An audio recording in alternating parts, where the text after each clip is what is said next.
Hey everybody, I'm Stacy Lynn. Today we are making something really awesome. It's my mixed berry muffins. So they are a real winner in my house. We're having company this weekend. It's going to be so fun, and we're just doing easy breakfast, and we're going to be making these muffins and my carrot cake muffins, and so it's going to be super fun. So super easy, delicious, and they'll last me all weekend long. So right now I'm just making one batch, but I'll be making another batch a little bit later to make sure that we have enough. It makes about 18, and it is pretty straightforward and pretty simple.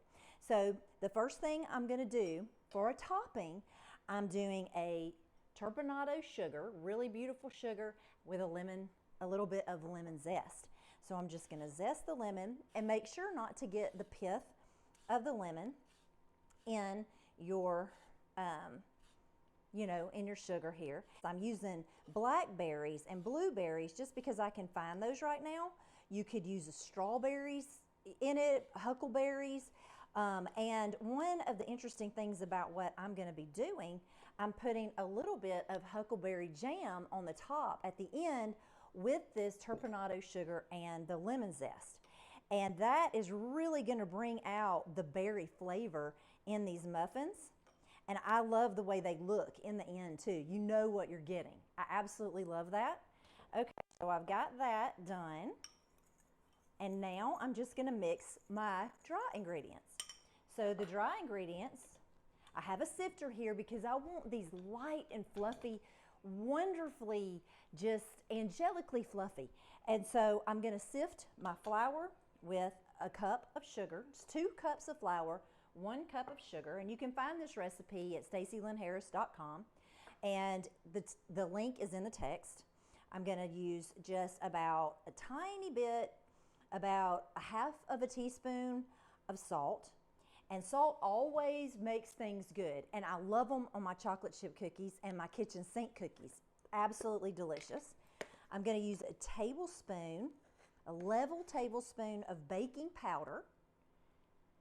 Okay, and then I'm just going to sift all of this straight into my bowl. Super easy. Sifting is very important, mainly for the light fluffy factor.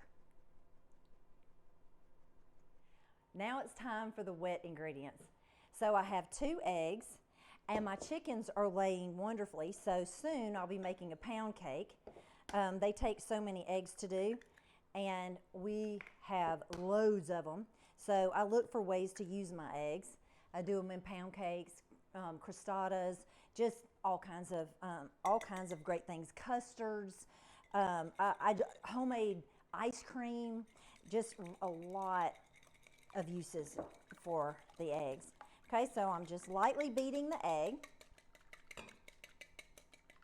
Right, and I'm going to add a half a cup of vegetable oil to that, and my secret ingredient, sour cream. All right, so sour cream, this keeps everything super moist. All right, so I'm using my sour cream. Just going to mix all of these together, and you want to mix them pretty well because when you mix it into the flour, you don't want your muffins to be tough. So the less you can mix and stir them, the better. Of course, you can stir all of this as much as you want and all of the flour as much as you want, but when you add the wet ingredients to the dry ingredients, you just don't want to have to mix a whole.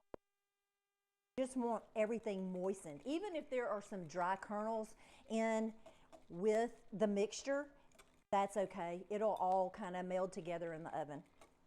All right, so now I'm just going to pour in my wet ingredients into the dry ingredients. Okay, so I don't know if y'all grow strawberries and blueberries and blackberries, but the thing that I love most about growing them is that every year I can count on them. I can just go out there when everything is ready to be harvested, and it's just all just right there, and I can just gather them, bring them in, make a tart put pears on it and dollop them with blackberries and blueberries, and it's just so fun to me to be able to do that. So I'm going to get a spatula and stir this, because using a spatula, to me, you can fold everything in together a little bit easier. All right, so I'm just going to get that till it's nice and moist, but not overmixed. Now I'm going to fold in my berries. So I'm using about 1.5 cups of berries. I've got 2 cups of berries here right now, but I'm thinking I'm just going to use 1.5 since I'm using this great huckleberry jam. A friend of mine sent me that, and I absolutely love it. I use it for so many things. All right, huckleberries, we don't really grow a lot of huckleberries here, but here in Alabama, but they have an intensity that is so much more intense than just your regular blueberry. Now, if you mix too much, especially if they're frozen, and you can use frozen, but if you mix them too much, your whole entire thing is there, your whole batter is going to turn a purple color. Okay, I'm left-handed, y'all. It'd probably be a lot easier for y'all to see if I was right-handed, but I don't know. I'm going to show this to you in just a second. So I want you to see the texture of this, to know that you haven't done anything wrong. It's very thick, but that's what's going to make it so incredibly moist. You're going to love this, I promise you. This is going to be your new favorite. Okay, so I've got that in there. Now, all I have to do is just to put a full scoop into my already prepared pan. So you can use an ice cream scoop if you like, but I don't have one the size that I need, so I'm just going to scoop it in here. I want it to go to about the top of the pan, because I like mine to have a muffin top. I don't want to have a muffin top, believe me, and I work not to have one, but I like my muffins to have a muffin top. Okay, so I'm just going to be very generous in my scoop, put it right down in here, and I want it to go all the way to the top. All right, so this company, we are going to have so much fun. We're going to do a clam bake tomorrow, and but it's a clam bake on my website, but crawfish are in season right now, so we're actually having a crawfish boil, and I'll probably write an entirely different blog post on that, because I'm probably going to do a couple of things different, but we're going to have corn in it. We're going to have new potatoes. I'm leaving out the sausage because our friend is allergic to sausage, so we're not going to have that. And but it's going to be so good. It's really going to be great. So we're also having lasagna tonight, and then after our lasagna, we're going to have cannolis, and that's on my website too, stacylynnharris.com, and they're super easy to make, and you can really be creative in making those. Okay, so just a little ways to go, and you can use strawberries in this. You can use frozen berries. You just need to thaw them out and really try not to overmix those, because they will turn your batter purple. Okay, so all right, so I have filled up my pans, and now I'm going to go through and put about 1/2 tablespoon or so of jelly or jam right over the top. And I'm going to put a little bit of the turbinado sugar with my lemon zest right over the top. And that's going to make this really sparkly and beautiful. All right, so I'm going to do the rest of them.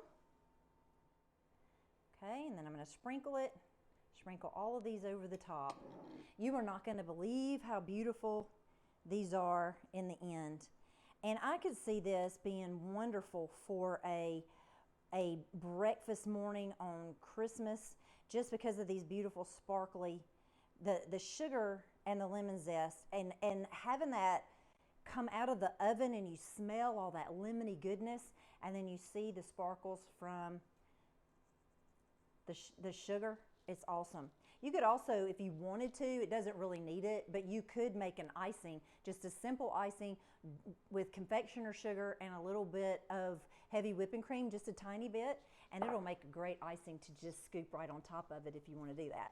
So I want to show you what I have here, and I have preheated my oven to 425 degrees.